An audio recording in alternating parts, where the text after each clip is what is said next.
男人走进伦敦一间高级餐厅，对服务员的招呼置若罔闻。服务员以为遇到了神经病，只好叫餐厅经理过来处理。Excuse me, sir. May I help you? 男人缓缓转过身，嘴里念念有词，接着引爆绑在身上的人肉炸弹。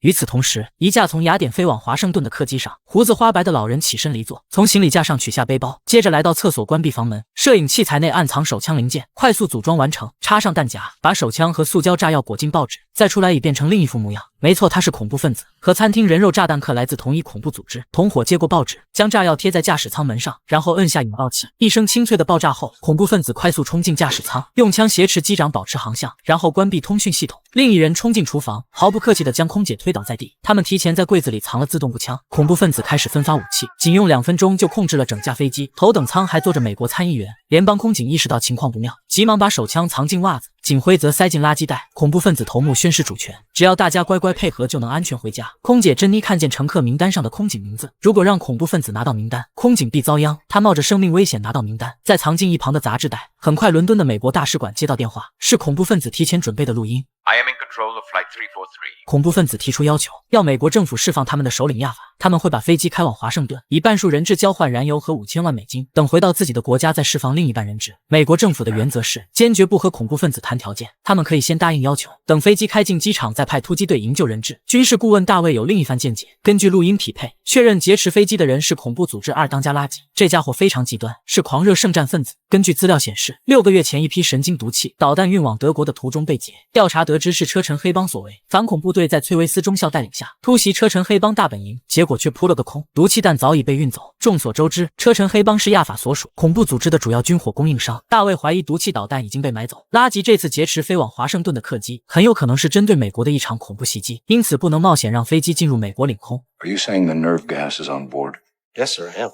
当然这只是推论，没人知道毒气弹是否在飞机上。飞机还有8小时到达华盛顿，现在他们面临2个选择，要么让飞机入境再解救人质，要么在入境前连同400名乘客一起摧毁。就在大家举棋不定时，崔维斯想到一个方法，空军研发出一架高空中转机，可以和战机实现完美对接。如果中转机能和民航客机对接，他们就能神不知鬼不觉地进行突袭。可问题是中转机从未与客机对接，他们能成功吗？崔维斯对此很有把握，他需要6名突击队员、研发工程师以及军事顾问同行，把这次任务命名为鬼影行动。很快一行人来到军事基地，考虑到载重问题，突击队轻装上路，丢掉不必要的行军装备，乘坐战机朝目标飞去。崔维斯开始分配任务，贝克负责与国防部建立通讯，大卫留在战机上和他们保持视讯通信，分析恐怖分子行为有助于行动。一旦找到毒气导弹，就从供氧系统灌安眠药，迷昏所有人后接管客机。突击队身经百战，有说有笑，十分轻松。常坐办公室的大卫恰好相反，其实崔维斯要他同行还有一个目的，上次突袭车臣黑帮的情报就是大卫提供的，结果不仅没有找到导弹，还让他损失1名兄弟。崔维斯对他颇有芥蒂，所以才带他来算是小小惩戒。殊不知大卫才是整个行动成功的关键。很快战机到达客机下方，对其舱门后伸出套筒，工程师率先爬上楼梯，检查闭合状态非常稳定。因为气压的关系，舱门上结了一层薄冰。打开舱门后，客机驾驶舱出现报警信号，机长以为是线路短路，并未在意。一行人爬进机舱，第一步还算顺利，可很快意外就发生了，突然遇上乱流，飞机开始摇摇晃晃，从3万英尺急速下降，导致突击队站立不稳，东倒西歪。他们必须尽快脱离客机，否则必死无疑。关键是1名队员跌进套筒昏迷，根本没办法脱离客机。危急时刻，大卫爬上楼梯，与客机上的队员齐心合力拉上去，而他自己也阴差阳错上了飞机。就在这时，套筒开始撕裂，崔维斯还没来得及登上客机，为了顾全大局，他赶紧关闭舱门保住队友，自己则当场4分5裂，战机也失去控制，跌进万丈深渊。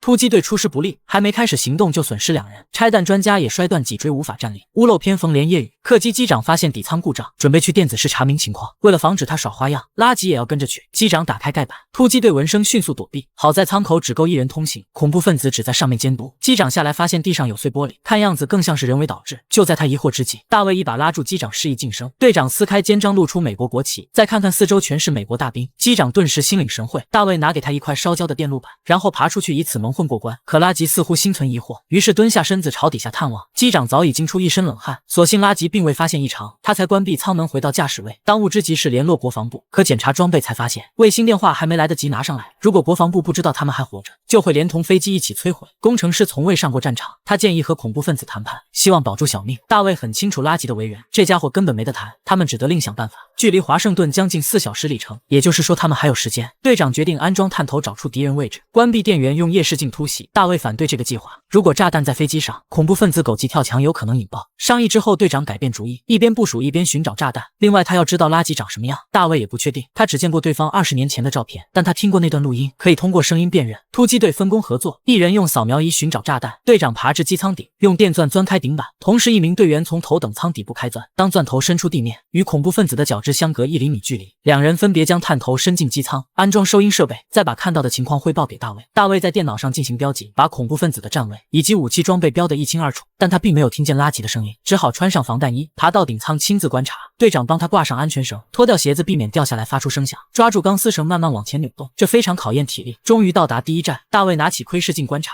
，2名恐怖分子手持捷克步枪，他们不是垃圾。大卫继续向前攀爬，由于体力不支，他一个重心不稳差点掉落，所幸有安全绳保护，否则后果不堪设想。查看了所有探头，大卫仍然没有找到垃圾，也许对方在驾驶舱，队长只好叫他原路返回。有了刚才的插曲，大卫格外小心翼翼，生怕出现一丝差错，可越是怕出错就越容易出错。好不容易回到原点，又一脚踩空，差点掉进升降槽，队长用力将他拉上来，两人屏息静气倾听。幸运的是恐怖分子并未听见响动，大卫吊着钢丝绳原路返回。珍妮打开储物柜，一不小心弄掉恐怖分子的外套，笔记本夹着一张手绘地图。珍妮正要翻看，却发现升降槽里的大卫。偏偏这时垃圾走了过来，珍妮急中生智，用身体挡住，把笔记本还给垃圾，连忙解释他是无心的。垃圾看他一动不动，表情惶恐，似乎心里有鬼，于是把他推开检查升降槽。队长迅速收起钢丝绳，这时大卫已躲进升降机，但仍然不免惊出一身冷汗。等垃圾离开后，珍妮查看那张手绘地图，却意外发现华盛顿才是恐怖分子的攻击目标。他尽量保持冷静，神不知鬼不觉地把地图放回口袋。经过一番仔细扫描，寸头终于在货舱找到炸弹。看来大卫的推测没错，恐怖分子真的想对美国发起恐袭。如此多的毒气弹，足够消灭整个东部海岸地区。野心勃勃的参议员当然不知道这一点，他主动找垃圾谈判，声称以他在白宫的影响力，可以帮垃圾拿到钱并安全脱身。他只要求人质安全，如果成功解救人质，对之后的竞选总统大有帮助。当然，垃圾也不是傻子，一眼看穿参议员的真正目的，并表示一定会找他帮忙。五角大楼与突击队失联1个多小时，国防部长下令战机准备，一旦客机飞入华盛顿领空，就将其击落。另外，他要发布假消息，说总统特赦亚法，他们拟了一份协议，要亚法说服垃圾释放人质，总统答应送他们去任何国家。亚法勉为其难表示愿意为和平事业竭尽全力。拆弹专家老黑查看炸弹属性，设计非常精密，恐怖分子设置了气压计开关，飞机起飞达到一定高度自动启动，降落时的气压刚好引爆炸弹。老黑有能力拆除炸弹，可他现在半身不遂，只能让工程师代劳。由于崔维斯牺牲，大卫也加入突袭行动，几人分别找准位置隐蔽，带上夜视仪，一旦炸弹拆除立刻展开行动。根据老黑的提示，工程师剪断一根电线，本以为解除了炸弹，突击队正准备行动，不料炸弹又开始运作，工程师赶紧呼叫队长停止攻击。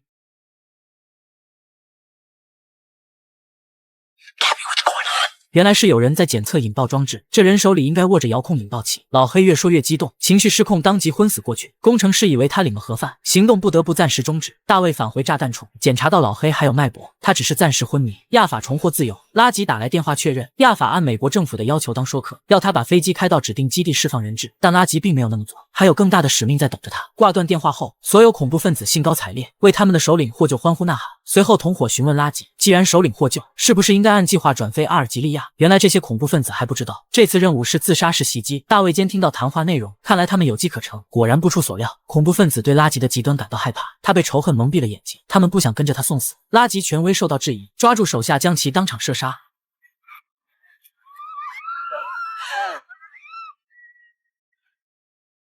其余恐怖分子不敢再有怨言，只好重新回到自己的岗位。大卫推测这帮恐怖分子不知道有炸弹，那说明有潜伏者负责引爆，他们必须找到这个人。可400多名乘客就如同大海捞针，大卫想到一个办法，将录像机连接探头，再用消音电话打给空姐珍妮。珍妮心怀正义，她如愿拿起电话，知道突击队通过探头可以看到她。大卫请他帮忙找一个人，一名混在旅客中的恐怖分子，手上应该带着电子仪器。还没等大卫说完，就被拉吉抓了个正着。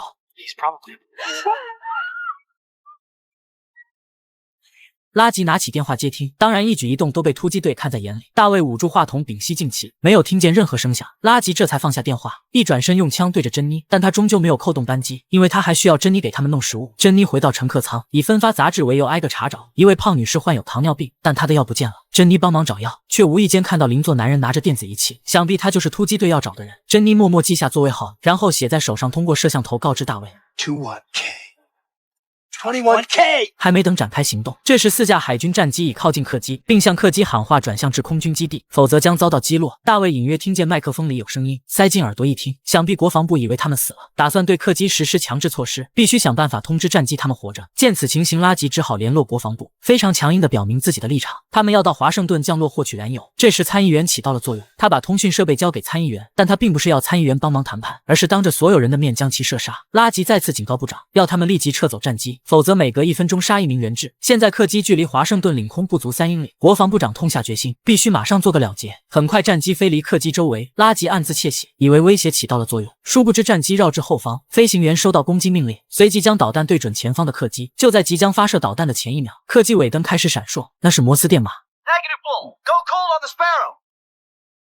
突击队用频闪灯的方式向战机传达信息，他们还活着，并要求战机再等10分钟。国防部读取到那是突击队的攻击信号，部长欣喜若狂，当即决定再等10分钟。飞行员收到命令，于是向客机喊话，10分钟后进入美国领空，准许降落至达拉斯机场。大卫知道这是在向他们传达信息，看来还有机会。他再次联络珍妮，要他再帮最后一次忙。珍妮按指示进入升降机，再回来时身后多了个人。大卫换上卫衣，手持武器，刚好遇到上完厕所的空警。珍妮说他是自己人。空警回到座位，准备配合突击队大战恐怖分子。在珍妮的掩护下，大卫一步步接近21排座位。队长用窥视镜观望，只要解除炸弹危机，立刻断电展开偷袭。可人算不如天算，大卫猝不及防，用枪对准目标，才发现根本不是潜伏者。所谓电子设备不过是一盒钻石，既然已经打草惊蛇，大卫赶紧扫视周围寻找潜伏者。最后排的地中海正是他要找的人。眼看身份暴露，潜伏者打开设备想要引爆炸弹。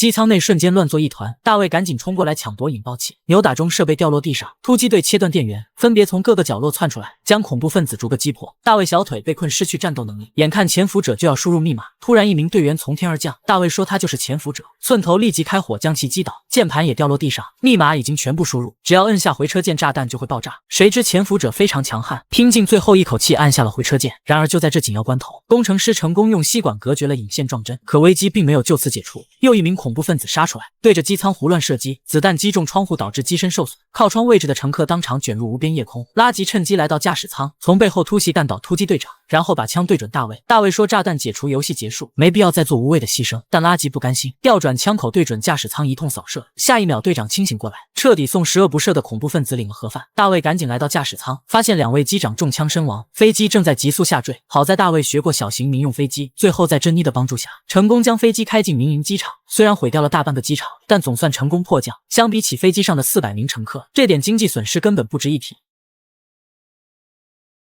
大卫凭着过人胆识，不仅成功解除恐怖危机，最后还抱得黑美人归。2人坐进汽车，从此过上没羞没臊的生活。